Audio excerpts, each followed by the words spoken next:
আসসালামু আলাইকুম রহমতুল্লাহি ওয়া বারাকাতুহু।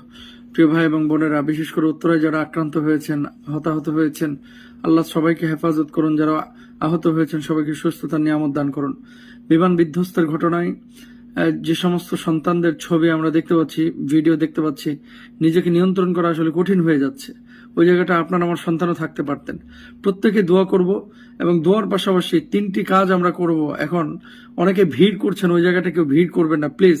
2 নম্বর, প্রচুর ব্লাড প্রয়োজন। ব্লাডের স্বল্পতার কারণে কোনো সন্তান যাতে করে ক্ষতিগ্রস্ত না হন, আপনারা যারা সামর্থ্যবান প্রত্যেকে ব্লাড দেওয়ার জন্য প্রস্তুতি নেন, স্থানীয় হসপিটালগুলোতে যোগাযোগ করেন। 3 নম্বর বিষয় হচ্ছে, যারা এখনো সন্তান হারা এবং খুঁজে পাচ্ছেন না, হয়তোবা কোনো জায়গায় আটকে আছে, উদ্ধারের জন্য যদি কেউ সামর্থ্যবান হন সেই জায়গায় আপনারা উদ্ধার কর্মীদের সহযোগিতা করুন প্লিজ। আর অহেতুক কেউ ভিড় জমাবেন না। সত্যিকার অর্থে একজন বাবা হিসেবে সেই যে দৃশ্যগুলো দেখে নিজেকে নিয়ন্ত্রণ কেউই করতে পারবে না, আমিও করতে পারছি না। আর ফেসবুকে ভিডিওগুলো শেয়ার না করাই ভালো, কারণ সাইকোলজিক্যালি অনেকের প্রবলেম হচ্ছে, আর তার বাবা মাও হয়তো দেখে সহ্য করতে পারবে না। এই জন্য আমরা সহযোগিতার হাত বাড়াই, আমরা এই ছবিগুলো বেশি শেয়ার না করি, এটাই মনে হয় ভালো।